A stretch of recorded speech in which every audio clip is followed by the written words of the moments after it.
আমি উদুপুর থেকে আগরতলা আসার সময় একটু গাড়ি দিয়ে আসছিলাম, কিন্তু আমি নাগেরতলা ব্রিজটা পারিয়া নাগেরতলা বটতলা ব্রিজে এখানে আইসি পরে আমার গাড়িতে নেমে গেছি। বৃষ্টি আসছিল তখন তখন ভুলে আমার একটা ব্যাগে একটা ফাইল আছিল, ফাইলটা আমার গাড়িতে রয়ে গেছে। তারপরে আমি 10-20 মিনিট পরে আমার মনে হয়েছে যে ফাইলটা নেই আমার কাছে। তো এটা তো আর খুঁজে পাইছি না, বৃষ্টি আসছিল, গাড়ি কই গেছে না, নাম্বারও জানি না।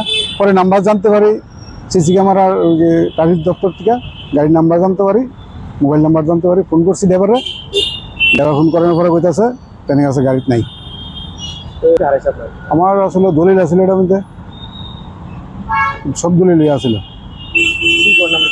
আমি কনস্ট্রাকশন কোম্পানিতে সার্ভিস করি, বিল্ডিংয়ের কনস্ট্রাকশন কোম্পানিতে সার্ভিস করি। এখন আপনি কি চান? আমি যদি কেউ পাইলে পায়ে থাকে তারা যাতে আমার এটা ফেরত দেওয়া দেয়। কেউ যদি পায়ে থাকে তো আমি পুরস্কৃত গ্রহণ করিলে, যদি কেউ পায়া থাকে আর দিলে উপকৃত মন। কিন্তু পরশু সোমবারে সকালে 9টা 8-এ। গাড়িটা কোন জায়গা থেকে এসেছে? গাড়িটা উদুপুর থেকে আগরতলা আইছে। তারপরে গাড়িটা ব্যাক করে গেছে।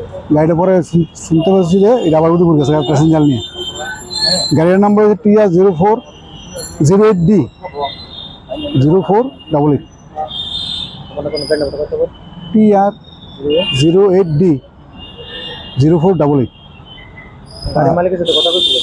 গাড়ির মালিকের সাথে কথা হয়েছি, ড্রাইভারের সাথে কথা হয়েছি, কইছে গাড়ির ভিতরে নাই।